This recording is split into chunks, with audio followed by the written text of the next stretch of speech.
going on, folks? East here, and ahead of the April Cup, SEAO SVO that's coming up tomorrow, I am joined by Manasurge's only leader, the big papa Manasurge himself, Bjorn. What's going on, man?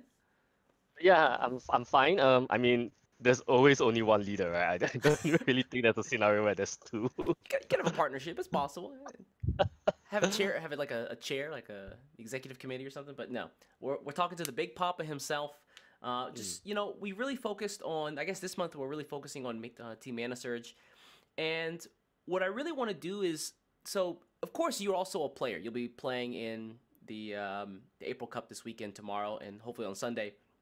And I think everybody. I've talked to a lot of players, and I've got a lot of players' input and thoughts into the game, the meta, the community. And for you, I really want to focus today on, especially on what it's like to run a team. So I know that's no easy task. I'm sure a lot of your time gets eaten up by that, and it's hard to be a player and a manager at the same time. But I guess Mm. before I hop into all that, that's a quick synopsis of today. Tell us a little bit about yourself. Okay, so I'm Bjorn. I'm a competitive player as well as the owner of Team Manasurge, and I guess I'm like also one of the old-time players for the competitive scene for Shadowverse since like the heydays back like when it was first released. Oh wow. And of course, I have a huge passion for like esports and anime in general. So Shadowverse just slots right in, doesn't it? Yeah. All right. So again, kind of hopping right into it, what is it like to set up and manage a competitive team? Like, what were your thoughts going into that, and kind of how did that? I guess how did you get from A to B or 0 to 1? All right. So I started playing a lot of trading card games when I was young, and I Mm-hmm. always felt like whenever you have like a play group or like a community to play with, you tend to like improve your gameplay because everyone's putting in their inputs, they're giving suggestions, that everyone's just like learning and growing together. So when like when CCG first came out, especially like a digital card game, that whole concept of like having people to have a team to play together wasn't really a thing. Like the only earlier teams that I kind of knew back then for like a trading card game team was probably Magic the Gathering. And from there, that's what inspired me to actually have a team so that we can have a group of like-minded people who want to achieve a goal together to form a team, and then we work together, we have fun together. And it's pretty great because to me message is kind of like something that I really love and I take a lot of pride in. And it's been around for very long. I think it's about like 5 or 6 years till today, and we just had Oh our wow. anniversary I think last month as well. Yeah, so it's quite a great experience for me because not only I get to manage a team, I get to handle people, but at the same time I get to actually learn how to build a brand. So I actually pick up a lot of skills along the way, and I guess one of the nice thing is that I'm also able to work with various people from different walks of life. Yeah, I guess having to work with and manage an entire team, you do have to kind of be like the emotional manager as well, so to speak. Yeah, I Like suppose. someone had a rough run last month at the SVO. How do you console them? How do you keep them motivated and pushing forward, that sort of thing? You said that you'd played card games before. What did you start with? Just curious. I mean, in terms of like physical card game, there were games like Magic the Gathering, Pokemon, things like that. Mm. Eventually, of course, there's also Hearthstone that came along, and then that was probably like one of the first CCGs that kind of like went big and competitive, right? So that's where it kind of like sprouted from. And then as the years went by, Shadowverse came along. I had more interest in Shadowverse then at that point of time. So we kind of like picked up a different team. So we were like managing two different teams of like two different games at the same time. And eventually, it just went our focus into Shadowverse after that. Really? So Mana Search was not actually focused on Shadowverse solely in the very beginning. You guys were focused on two different games at the same time. Is that right? Mm, yeah, pretty much. That's pretty cool. Wow. Okay. So, what is the hardest part about, I guess, being a manager for a team? Do you think? Uh, I guess it's like the pressure sometimes. Like people look up to you, they're expecting like your decision making and your call sometimes. So as well as like managing players' expectations. Because like when everyone's in a team, I mean, there has to be like certain goals and certain objectives that we want to achieve. Mm. So you have to rapport with the players, you have to maintain great relationship with them. At the same time, you have to like learn how to maintain a good brand, right, for the team. Cause you can't really micromanage these people, so like it's very important for them to know like what they're getting themselves into as well. Mm. Of course, there are also I mean, there are different kinds of players, right? There are players who just like to do well, but they don't really want to like put themselves forward and like brand themselves better and put themselves out there. But there are also those that aren't as good, but they are quite open to that idea. So I always believe that skill is you can still kind of like polish up and like get better at. And I mean, same for like the competitive players who weren't really interested in like branding themselves. Eventually, maybe they will feel like maybe actually okay to do that. So in a way, yeah, it's the whole thing of like having to positively influence each other in various ways. I would reckon that is like one of the tricky part. And of course, we always have like different views and disagreements. So I think one of the important thing is learning how to be more empathetic with each other, to actually have an open mind and like taking each other's feedback and a certain perspective of what they think, and then from there then we are able to understand both ends, and then we try and like achieve things more objectively. I do want to hit on a couple of things that you talked about. And the first one was player branding. So I think that right now, especially in Shadowverse, a lot of players are they're very focused on the game, right? And that is of course an important thing if you're going to be a good player and and stand out among a crowd of players. You have to be good, right? I guess that's the sea of the general populace. So for you guys, what I think, and the one thing I would love to see Shadowverse do more is grow the actual player brands, like put the personalities out there, like really rep players and have like pillars within the community that people can kind of like look to, and I think that starts to create storylines, and that just builds the scene up further.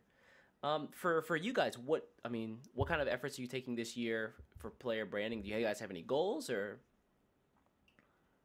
I mean, I guess first off is to actually do well in the competitive scene first, to have like certain good portfolio so that you have something to back up, right? That's true, But yeah. of course, I mean, there are players who are just great entertainers. Like they might not be as good or they are not achieving good results, but they are like very nice and open to the community as well. On our end, we usually try to like create a platform so that we can help them to like boost all this confidence and to be able to do what they want to do.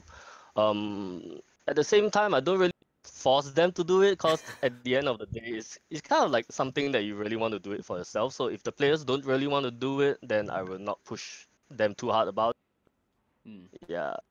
I guess first and foremost, like results are important. So you probably want to focus on the game first, and then once you maybe you build yourself up in the game, the community, then you can say, okay, well, how do I take it to the next level? Yeah, I mean that's the tricky part as well. Like especially for me when I'm like both managing and competing at the same time. So it's like it's great for the players because they can just really like go like all ham and just focus on the game, and Mm-hmm. they just practice and play, where I can just like focus on like on the other aspects for them and try and handle things for them so that they don't have to worry too much about it. So things like the branding, the graphics, creating community events, things like that. Um, so I want to shift gears a little bit here, and when you're looking for players for Team Manasurge, what are some of the things that you consider with if a player's like, what, I'm looking to join a team. For you, what's important? What are the aspects that you're looking for in taking players from an individual level to join the team, and then hopefully improve and move up? I mean, when it comes to like recruiting players, usually like the baseline, I guess, like even like for things like job hunting, the first thing you look at is kind of like the resume in a way. So you look at like how good the players is, how they have been performing, the consistency. Even if they're not performing well, maybe they are like a great community person, they've been doing content and things like that. So these are like maybe the first layer of things that you're looking at. But of course, after that, you'll be also looking at their activity, right? So if someone applies and he's not really like being active in the first place, then it's kind of like hard to gauge or tell if this guy is even committed to begin with. He could be just firing an application, and that's about it. Just trying his luck in a way. Yeah. So yeah, so I think the other important thing is like the attitude and the character of the person, especially. So if someone that's already out there and the community is pretty tight, right? So Yeah. we'll kind of like know that person. Yeah, so those are like certain considerations. Usually I will put players or like interested staff in like a trial period as well, so that we can see if like the rapport works well, if people don't rub off each other the wrong way too much and things like this. That's true. I guess the Yeah, cohesiveness that's of the very team important. is important. Yeah. Yeah, Um, because you don't really want to like introduce like a bad apple, and then it destroys the whole ecosystem in a way as well. no, I wholly understand. So you mentioned a Mm. couple of things actually. I was a bit surprised. You said first and foremost like how they're performing, but you also mentioned some other things. For example, like content creation. You know how well they're known in the community. Um, Mhm.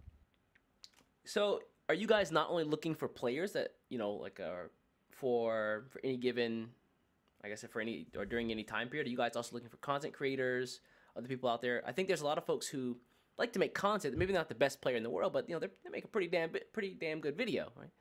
Or Mhm. you know, or good. They have Yeah, good marketing we skills. are looking at content. We are looking at content. We are looking at people with like good soft skills, like be it video editing, graphic designs, and things like that. So like even the current roster in the staff team, we do have players that don't really play, but they are very good at like managing everything in the backgrounds. Things like running the tournaments, things like helping to sort out like tier lists, you know, just to scout out decks and just to like look for a more generic one to list out.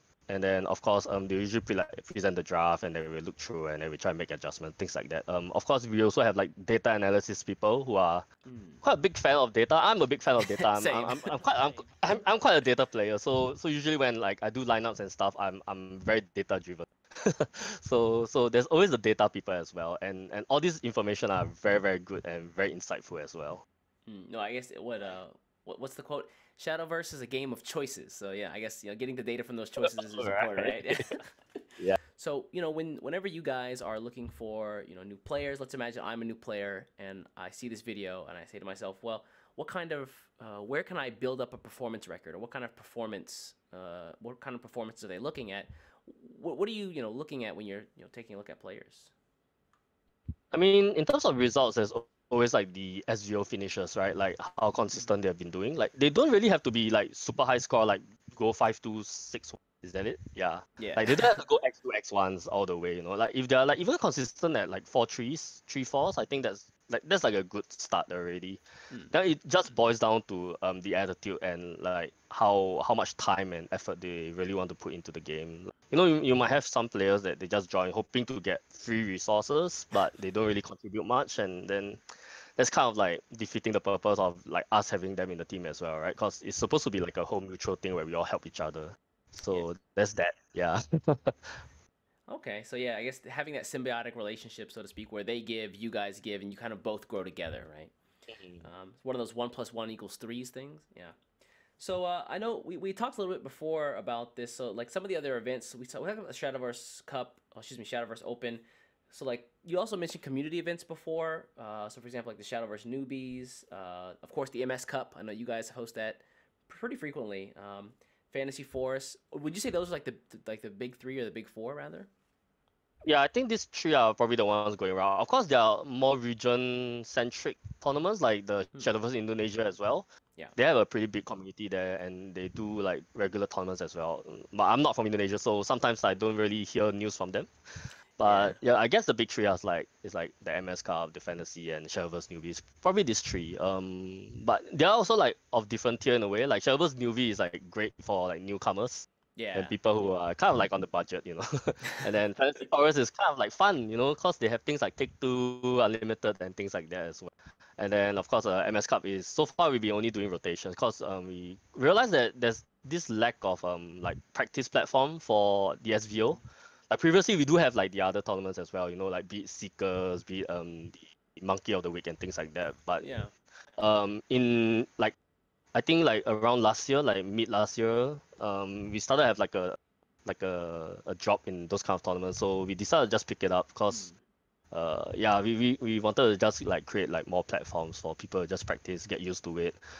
In fact, even small things, you know, like getting used to the battle fight system and the procedures. So we try to emulate that as much as we can. You know, we try and enforce the whole like Shadowverse portal submission and things like that, so that players can kind of get used to it. People who are new to the tournament, not showing like how much time is being taken and the steps on like how to go about it. So these are like pretty nice things as well. Like ease new people into the scene.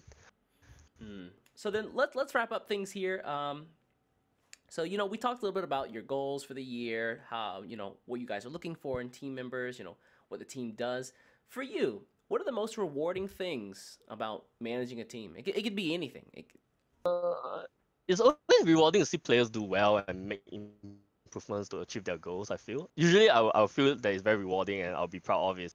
We were actually there for them. Like we actually created this platform to nurture them, not just as a player, but like as a person as well. Yeah. Because we do take good care of each other. Like we will kind of occasionally pry into each other's personal lives just to like set them straight, get their priorities right. Because Shadowverse is not everything. You kind of need to sort things well. Go to school, kids. In real.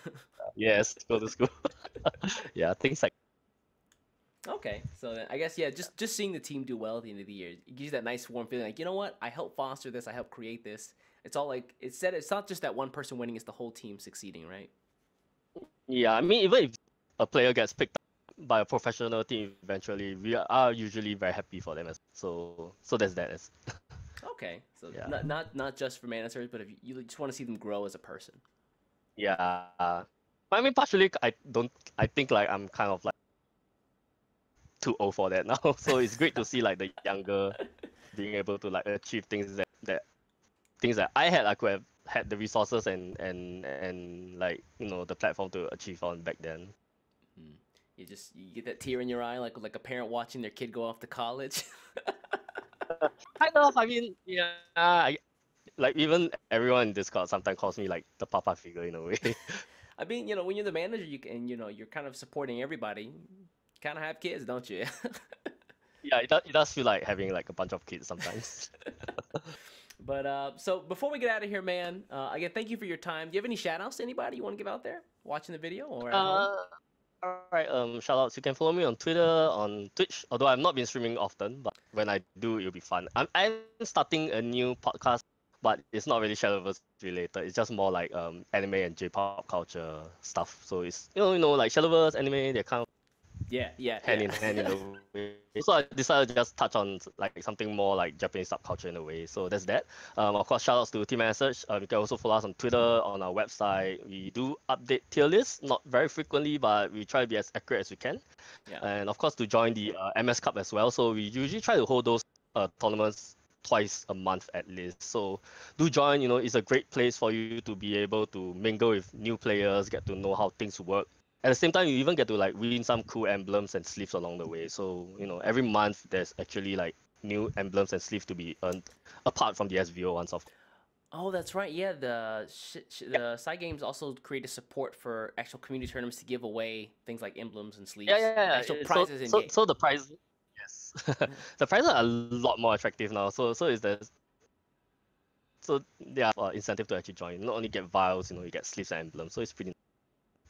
And I guess final shout outs also to everyone in the team at Manasurge. You guys are great. So please keep up the good work and let's try and like achieve that WGP goal for this year. True words from the pop himself. Now to all those kids, don't disappoint your father. That's the worst feeling in the world. Again, Bjorn, thank you for joining me, man. Good luck this weekend. Good luck to the team as well. And hopefully I'll see you guys on Sunday. Okay, see ya. All right, take care, man. Bye.